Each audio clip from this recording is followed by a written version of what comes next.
مومنوں کا ولی ہے، یعنی جیسے میں ولی ہوں ویسا ولی ہے، اسی لیول کا ولی ہے، تو رسول اللہ ہمارے دوست نہیں ہیں۔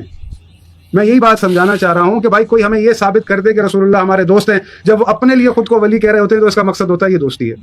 میں نے آپ کو حدیث پیش کی بخاری کی، میں نے آپ کو البدایہ والنہایہ دکھائی، حضرت ابو بکر جو ہے وہ ان کے لیے لفظ ولی آیا ہے تو اس کے لیے آپ نے حاکم مراد لیا ہے، پھر آپ کہہ رہے ہیں کہ کہیں پر کچھ کیسے فیصلہ کریں گے کہ یہاں حاکم کی مراد ہے اور یہاں دوست کی مراد ہے، جب بات رسول اللہ نہیں، آپ اب یہ مجھے کوئی ثابت کر دے، میں ہمارا تو عقیدہ قتل نہیں ہے کہ ہم کہیں کہ رسول اللہ ہمارے دوست ہیں یا محبت کی بات ہے۔ یہ دو کیسے انکار ہے بتائیں، کوئی آیت پڑھیں، آیت قرآن کی پڑھے نا، کیسے یہ سورہ کون سی ہے، تحریم پڑھے آیت، اس میں اللہ نے کیا بتایا کہ اللہ نے فرمایا کہ اللہ ان کا ولی ہے اور مومن رسول کے ولی ہیں، تو ولی سے کیا مراد ہے یہاں بتائیں؟ مددگار، رسول کے مددگار ہیں، نہیں مددگار ہے نا، یعنی نصرت کرنے والے، تو یہاں پر مانا میں وہی تو کہہ رہا ہوں، میں وہی تو کہہ رہا ہوں مولا ہو بھائی، جب آپ لوگوں کے دیکھیں نا، اچھا یہاں پر بات یہ ہے کہ وہاں پر ٹھیک ہے، اب یہاں پر جب رسول اللہ کی بات ہے، رسول اللہ خود کو کہہ رہے ہیں، تو یہاں پر آپ کیا مانا لیں گے؟ آپ خود بتائیں، رسول اللہ اگر میں کہوں رسول اللہ ولی ہے، رسول اللہ ولی ہے میرے، تو اس کی کیا مانا ہوگی؟ اسی کے ساتھ کہہ رہے ہیں نا رسول اللہ، تو بھائی یہ جو آپ نے دلائل دیے ہیں یہ صاحبان عقل کے لیے قابل قبول نہیں ہے کہ آپ وہ افراد کے جن جو یعنی گمراہی سے بچانے کا سبب ہے ان کے لیے کہیں کہ یہ کم عالم ہے، یہ کم افضل ہے، اور جن کو کہا گیا ہے کہ ان کی اتباع کرنا وہ زیادہ افضل ہے، یہ سینس میں نہیں آتی بات، یہ عقل میں نہیں آتی بات۔ جی بسم اللہ رکھ لیں ابھی حاضر۔ اچھا ایک آیت پڑھ دوں میں، ٹھیک ہے،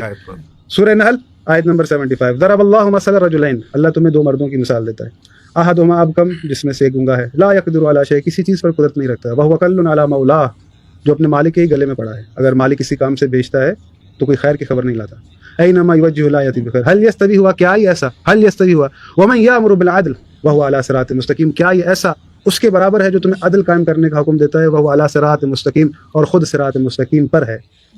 اب اس آیت کے لیے جو آپ کے پاس بھی تفاسیر میں حدیث موجود ہیں، یہ آیت امیر المومنین کی شان میں اتری ہے کہ اللہ رب العزت امیر المومنین کو صراط مستقیم پر بھی کہہ رہا ہے اور امام عادل بھی کہہ رہا ہے۔ اب آپ کو چاہیے کہ اس کو رد کرتے ہوئے اس تفسیر کو آپ مجھے ثابت کر دیں کہ اس کا مصداق حضرت ابوبکر ہے۔ تفسیر در منصور میں ہے، رسول اللہ سے پوچھا گیا یا رسول اللہ، میں آپ کو بتاؤں نا، آپ چلو کیسی بھی بالکل، ہاں آپ تفسیر در منصور کھولیں، اس میں دیکھ لیں بھائی، ٹھیک ہے، ضعیف ہی صحیح، مولا علی کے لیے آپ کی کتاب میں بھی موجود ہے، ہمارے پاس جو ہے نا وہ اتھینٹک ہیں ساری حدیثیں، کہ رسول اللہ سے پوچھا گیا کہ یہ کون ہے جو عدل قائم کرنے کا حکم دیتا ہے، آپ ایک جھوٹی روایت ہی دکھا دیں، جھوٹی ضعیف حدیث ہی دکھا دیں کہ اس کا مصداق حضرت ابوبکر ہے، پھر قرآن کی آیت یہاں بس نہیں، پھر آیت ایویں اتری ہے، بے مقصد اتری ہے، دیکھیں گے تو پتہ چلے گا۔ جی اچھا، اب میں کہہ رہا تھا وہ تیمون والا حضرت امام باقر کی مثال دے دیں۔ تیمم کا یہ کہہ رہے ہیں کہ سیدنا عمر کو پتہ نہیں تھا، ٹھیک ہے، امام باقر کی روایت ہے، یہ صحیح سند سے روایت ہے، کھولے بھی ہے یہ، ٹھیک ہے، ملاذ الاخیار سے پڑھ رہا ہوں میں، جو تہذیب الاخبار تہذیب الاحکام کی شرح ہے، ملاذ الاخیار ملا باقر مجلسی کی، یہ حدیث بھی صحیح ہے، ٹھیک ہے، نیچے حکم لکھا ہوا ہے کہ ان نبی عبداللہ السلام قال اغتسل ابی، امام جعفر کہہ رہے ہیں میرے ابی یعنی امام باقر نے غسل کیا، من جنابت، جناب کا غسل تھا، فقیل لہ، کہا گیا ان کو، کیا کہا گیا، قد بقیت لم اتم من ظاہرک، آپ کے ایک حصہ رہ گیا ہے، غسل پورا نہیں ہوا آپ کا نا، لم یصبح ماء، پانی نہیں پہنچا، فقال لہ، امام باقر نے کیا بولا، ما کان علیک لو سکت اسم، امام باقر نے کہا کہ تمہیں کیا تکلیف ہے، تم خاموش نہیں رہ سکتے، امام باقر نے بجائے غسل کرنے کے سوال کرنے والے کو کہا کہ تم خاموش نہیں رہ سکتے۔ پھر آگے الفاظ ہے مسح تلک اللمات بیدہ، کہ حضرت امام باقر رحمہ اللہ نے پھر وہ جو حصہ تھا اس میں مسح کیا، یعنی غسل ہوتا ہے، غسل میں ہوتا ہے پانی بہانا، نہ کہ صرف ہاتھ پھیرنا، ٹھیک ہے جی۔ تو یہ جو سیدنا عمر پر اعتراض کر رہے تھے نا کہ ان کو تیمم کے بارے میں پتہ نہیں تھا، تو ہم پھر ہمارا یہ بھی اعتراض بنتا ہے ان پر، امام باقر نے جو ہے وہ غسل پتہ نہیں تھا کہ بجائے دھونے کے وہ غسل کر رہے ہیں اس پر، ٹھیک ہے، تو یہ اعتراض آ گیا سیدنا عمر رضی اللہ عنہ پر۔ حضرت تیمم جو ہے نص قرآنی سے ثابت ہے جی، اس میں آپ آیت پڑھ سکتے ہیں کہ بھائی فتیمموا، اگر تم پانی کو نہیں پاتے تو تیمم کرو۔ اب یہ اس کے جواب میں یہ جو بات کر رہے ہیں، یہ جو بات ہے شرعی مسئلہ ہے، وضو بھی اگر آپ ہوتا ہے آپ کا، آپ نے کیا ہے، لیکن آپ شکیات ہوتی ہیں نا، جیسے ہوتے ہیں شکیات نماز بھی ہوتی ہیں، شکیات وضو بھی ہوتا ہے،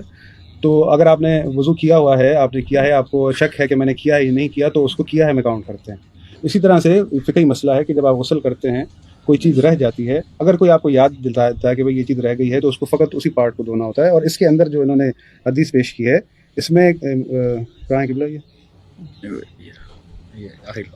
جی، اب اس میں کہیں پر نہیں لکھا کہ وہ غسل جو ہے وہ حالت اجتناب کا تھا، غسل واجب تھا، کہاں من الجنابت، ٹھیک۔ اب وہ اگر ایک پارٹ رہ گیا ہے، کوئی بتا رہا ہے، تو اس کو وہیں سے دھویا جائے گا، ٹھیک ہے نا، ہاتھ میں پانی اٹھایا آپ نے، جو پارٹ رہ گیا اس کو دھو دیا، اس بات کا اس سے کوئی تعلق نہیں ہے۔ یہ فقہی مسئلہ تھا. اگر وہ شخص نہ بتاتا تب بھی غسل ہو چکا اگر کوئی چیز رہ گئی. لیکن اگر بتایا ہے تو اس پارٹ کو امام نے وہاں اس کو دھو دیا, یعنی پانی اٹھا کر آپ کیا ثابت کرنا چاہ رہے ہیں؟ اب یہ جو واضح ہے, یہ تو واضح ہے, اس سے جو ہے نا کچھ پروف نہیں کر سکے مثال, وہ ہے بعد بات. اب یہ جو میں نے جو چیز پیش کی ہے, میں یہ کہہ رہا ہوں کہ اب یعنی حق بنتا ہے کہ جو بندہ بڑھ کر عالم ہو, قرآن کی تمام باتیں جانتا ہو, وہ زیادہ حق رکھتا ہے عقلی طور پر بھی, شعوری طور پر بھی, کہ وہ